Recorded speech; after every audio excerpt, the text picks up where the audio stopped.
Welcome back to English Paper, and today Alex and I are talking about something that sounds very simple, but is actually very painful when you realize it too late. And that is how easily we waste our time without even noticing it. Because time does not disappear suddenly, it leaks slowly through habits, excuses, scrolling, waiting, and thinking we will start tomorrow, which is something I personally told myself for years. Yes, and what makes it dangerous is that wasting time often feels comfortable. It feels harmless, and it even feels productive sometimes, because we confuse being busy with moving forward. And I remember a phase in my life when I woke up early, checked messages for 1 minute that became 40 minutes, watched motivational videos instead of doing the actual work. And by night, I was tired, but I had not really built anything solid. That reminds me of my college days because I used to sit with my books open for hours, telling myself I was studying, but actually my phone was always beside me and every small notification pulled me away. And at the end of the week, I felt stressed, not because I worked hard, but because I knew deep inside that I had wasted good time that I would never get back. And the sad part is nobody teaches us how valuable ordinary time is. Not the big moments like exams or deadlines, but the small daily blocks of time, like 1 hour in the morning or 30 minutes in the evening, because those are the moments where real growth happens if we protect them, and real damage happens if we ignore them. Exactly. And people often say, I don't have time. But when you look closely, it's not that they don't have time, it's that their time is being spent automatically, without choice, without awareness. Like my cousin, who always said he was too busy to learn English, but somehow watched 3 hours of random videos every night before sleeping. I had a similar experience with a friend who wanted to start a small business, and every time we met, he talked about ideas, logos, names, and dreams.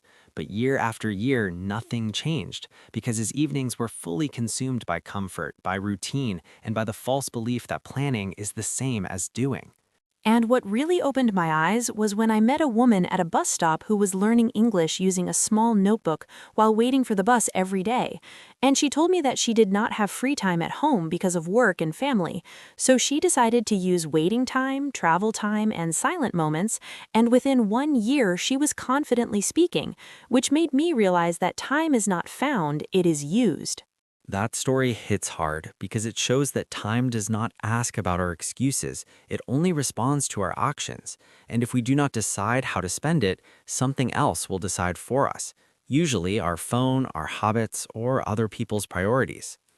Another way we waste time is by staying too long in places that no longer help us grow, whether it is a job, a routine, or even certain relationships. And I say this carefully because not every comfortable place is a bad place. But when comfort turns into stagnation, time starts slipping away quietly. I agree. And I remember staying in a job I hated for almost 4 years, telling myself that I was gaining experience, but the truth was that I was afraid of change. And every year I stayed there, I lost 1 year of learning something new. And only after leaving did I realize how much energy and time I had given to something that gave very little back.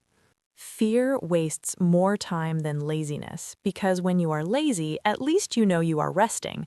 But when you are afraid, you are constantly thinking, overthinking, doubting, and delaying. And I experienced this when I wanted to start speaking English publicly because I kept waiting for the perfect accent, the perfect confidence, and the perfect moment that never came.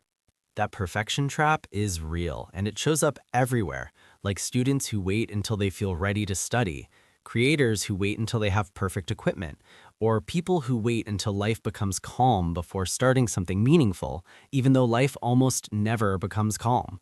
And there is also the habit of blaming time instead of managing it because it feels easier to say, life is busy, than to say, I chose comfort today.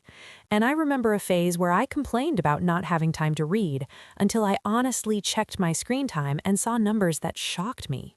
Same here, and when I reduced my screen time by just 1 hour a day, it felt small at first, but in 1 month I had finished a book, improved my skills, and felt more confident, which proved that small daily changes create massive long-term results. This is why not wasting time is not about becoming extreme or robotic, but about being intentional, about asking yourself simple questions like, is this helping my future self or only entertaining my present self? Because both are important, but they need balance. And balance does not mean equal time, it means honest priorities. Because if someone says learning English is important but never gives it real time, then the truth is it is not a priority yet. And that honesty can actually free you to make better decisions. One of the most powerful lessons I learned was that time wasted today becomes regret tomorrow. And regret is heavy because you cannot fix it. You can only learn from it. And I felt this strongly when I met an old classmate who said, "I wish I had started earlier," which is a sentence we hear everywhere but still ignore. Yes, and the scary part is that one day we all will say earlier about something, but the goal is to reduce how many times we say it, because starting late is still better than never starting, but starting now is always the best option. That is why we always encourage small starts, like 5 minutes of reading, 10 minutes of listening practice, or writing one paragraph, because those small actions protect your time from being completely wasted, and they build trust with yourself. And when you respect your own time, others start respecting it too, because you stop saying yes to everything. You stop explaining your goals to people who do not support them, and you start living with quiet discipline instead of loud motivation. I love that phrase, quiet discipline, because real change is usually silent, boring, and repetitive, not dramatic. And when you understand that, you stop chasing shortcuts and start respecting the process. And if someone listening feels guilty right now, that is okay, because guilt can be a signal, not a punishment. And the solution is not to hate yourself for past waste, but to forgive yourself and choose better today. Because time is still passing, whether we use it well or not. And the only real question is whether future you will be thankful or disappointed. And that choice is made in small moments, every single day. So if there is one simple idea to carry from this conversation, it is this. Do not wait for motivation, do not wait for permission, and do not wait for the perfect moment. Because using your time wisely is not about pressure, it's about respect. Respect for your life, your effort, and your future.